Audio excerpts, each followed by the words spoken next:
magkakapatid, nila tatay. Sa father side mo to, hindi sa mother side. Opo, sa father side. Yung mother side ko naman po, palay naman din. Saan naman? Sa Zaragoza area po. Saragossa. Part din po ng Nueva Ecija. Malapit lang din dito, di ba? Opo sir, kabilang bayan po. May mga napuntahan din kayo sir na farm na hindi kumikita. Ganun. Yung mga mayayaman. Ay, mga... Opo sir, kasi yung mga mayayaman, yung kambing bisyo lang nila eh. Pagkasawan hindi sila naghahangad ng profit. Kasi long term nga sa kambing eh, matagal. Kaya dapat talaga sideline lang siya. Maraming ganun. Pag mayayaman, tendency hindi kumikita. Opo. Saka kung sila sir, yung mga, siyempre may puhunan sila, full blast agad. Na wala pang masyadong knowledge, experience. Knowledge. Full blast sila agad. Di tulad po yung mga kami na mga unti-unti lang talaga hanggang pinararami lang namin yung mga pinagsimula namin. Ito yung kulungan. Ito, malaki rin to ha? Bagong gawa lang to sir. Bagong gawa lang. Malaki rin gastos dito, no? Sa kanila lang din po galing talaga yan. Yung Magkano inabot itong kulungan nyo? Sa ko sir, sa computation ko, inabot siya ng 120. Pero galing lang din sa kanila. pinagbentahan nila. Galing. Tapos, bibili kami ng mga new breeder kapag nakabenta kami ng kambing. Opo, yun pa nga pala sir, mas mabilis yung ganun sir. Halimbawa, nakapagbenta kami ng mga cage. Bibili kami ng breeder din. Para Pang-upgrade mo ulit. naiiwasan yung inbreeding. Oo. At the same time, mabilis na namin mapapakinabangan yung... Kanino naman kayo bumibili ng breeder nyo? Yun sir, sa mga farm din po na kakilala. Yes sir, mga nag-i-import din sila. Nag-i-import Mga nag-i-import po sila. Hindi po namin kaya yung import, kaya yung anak na lang. Kaya yung mga anak na. Ayos lang. Yun din naman po. Kaya, at the end of the day, dapat kumita. Yes sir. Ngayon, kung gusto po dami pera mo, o sige, Opo, tama sir. magkambing ka nang hindi kumikita. Masakit sa ulo kapag hindi kumikita. Sir, kaya iba talaga tinatamad ng mag-alaga eh. Kasi yun nga, na-hype lang siya nung time na yun nga, pandemic days. Malaki daw kita, ganyan. Pero may kita naman, kaya lang ang tagal. Saka sa mga ganitong klase po kasi ng breed, dapat kilala ka. Ibig sabihin, Tama. nakapag-establish ka ng pangalan sa industriya para makamarket ka ng maayos. Pero Vic, ang tanong ko, kung ikaw nag-aalaga ng kambing, at ang purpose mo ay meat, pangkatay, Opo, sir. kikita ka. Pagka, sir, ang kita po dun, sir, pagka malawak yung area na pagkukunan ng grass, ng damo, o kaya may pawalaan. Kasi po, pagka yung ganitong sistema namin, na binibili yung pagkain, may costing, Mahirap. hindi po kikita sa permit. Oh, I see. Opo.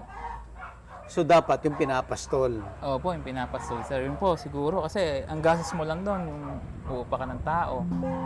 Yun. Ilang hektara yung pastulan mo, tapos ilan yung kambing mo pag for meat? Yan, sir, hindi ko po alam yung eksaktong bilang. Pero tansya mo lang, yung ikaw lang, yung sa sarili mong opinion. Siguro, sir, kung 100 per hectares, 100 na goat. opo, per hectare. Ano to? Upgraded o full? Mga upgrade po. Ganun. Upgrade lang. Opo. Pag pangkarne, upgrade lang. Opo, sir, upgrade lang po. Hindi pwedeng puro. Sayang. Sayang, sir. sir. Sayang. Pero usually, kung maraming produce na back, Why not? why not? Opo. Kasi hindi naman lahat ng mga... Pero yun, sir, talaga, di ba, yung bower, talagang breed siya para for meat lang talaga. Oo. Oo. Yun nga, pagka sobrang dami siguro talaga na bower. Kasi yung mga, di ba dito sa Nueva Ecija, yung mga karinderya, Opo. Kilala.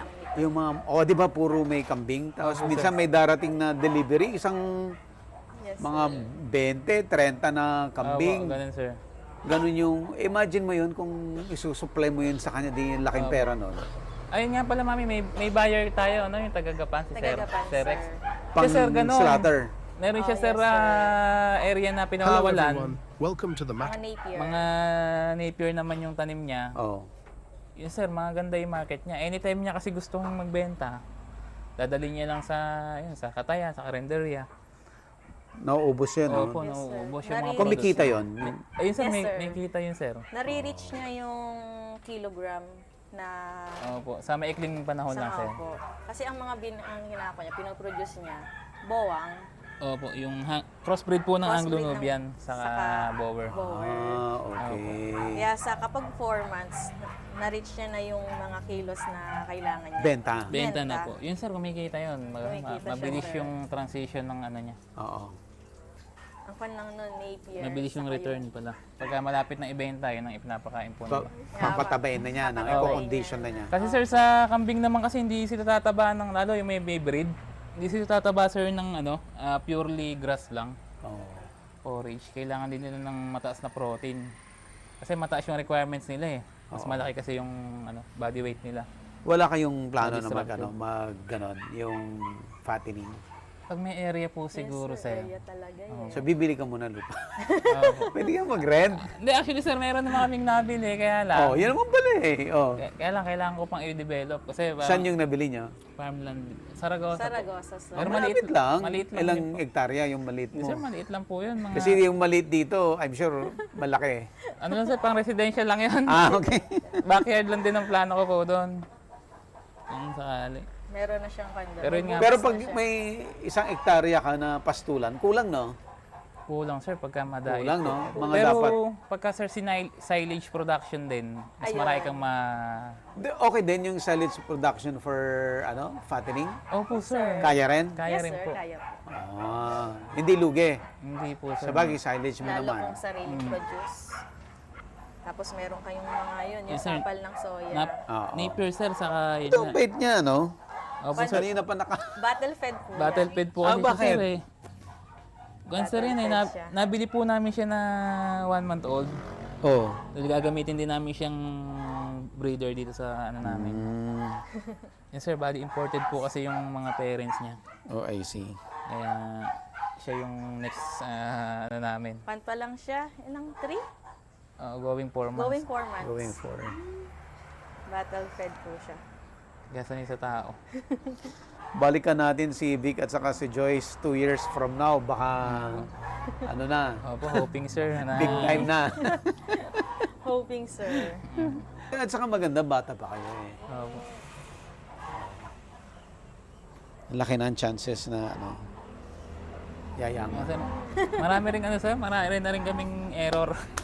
Marami na rin kami Ano yung namatay. mga, sige, ano yung mga pag-usapan natin yung mga errors niya? Ano yung mga errors niya? Yun sir, may times na yung bonus ko, bibili ko ng kambing. Oh, Na yun nga, namamatay, ganun. Yung, mamamatay.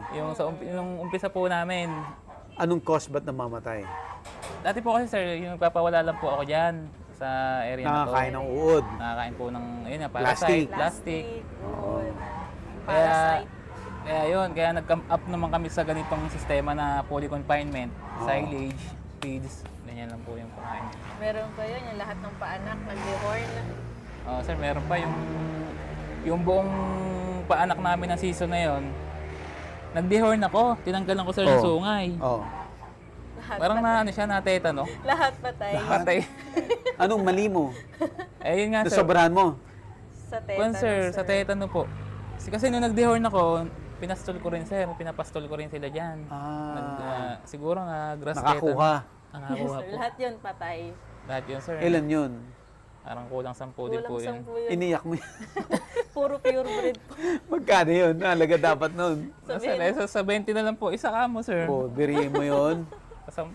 Yes, sir. 200. Opo, mga ganun sir. Nangyayari po talaga yun. Baga Sinagalitan mo. Bawal manisi. Tama. Opo. Ano pa mga pagkakamali niya? Lahat ng pagkakamali niya nag-start lang. Ngayon, wala nang pagkakamali na yan. Meron pa rin sir. Baga sa Pero yung sa, tetano, sa wala. farming naman po talaga, laging may Tuloy-tuloy lumalabas, na may may nadidiscover lumalabas ka. lagi no? na bagong problema. Hindi naman po Oo. nawawala yung At saka, doon mo malalaman kasi. Opo. Opo. So, yung, kumbaga, yung farming venture mo rin, yung magtuturo sa'yo. Opo, Unti-unti. So, itong goat house po na to, sir, kaya nabuo naman to nung bumagyo, nung yung malakas na bagyo, sir. Oh. Bali, ang namatay po namin, isang Bumagyo inahin. dahil na basa. Opo, na-stress, Oh. nabasa. Stress sila. Kwan, sir, may namatay kami na isang breeder na inahin, Oh. tapos nag-anak siya ng 2 babae pa. Nakunan siya. Nakunan, namatay. Nakunan. Namatay, sir. Tapos namatay din siya. Namatay din yung Opo. ano. Kaya yun, napag-desisyon na namin, magpaayos na Ito namin na. to. Opo. So kailan lang nagawa to? Kagagawa lang po, sir. Kahapon lang na yan. Kahapon lang. Kapipintura lang. So rinas mo para sa shooting. Opo. Sir, ako lang din po gumawa niyan. Yung Okay. ito. Yung mga- ano to, rehas. Oh, by the way, nag-message si Vic sa akin Opo.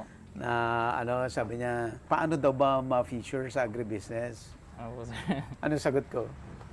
Yes, sir. Yun po, libre lang naman po. Ayun. Opo. So, ang bilis, no? Opo, Kailan sir. lang yon? Nag-usap tayo. Siguro sir, Last mga week. 4 days ago lang.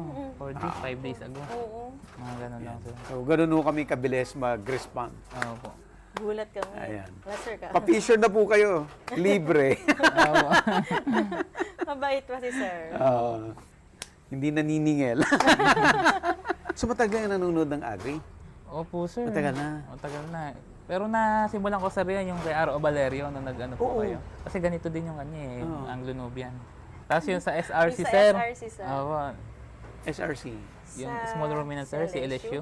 Si LSU. Oo. Kay Sir Castillo po. Oh, Castillo. Kay- Nag-gugut pa siya, Sir Castillo.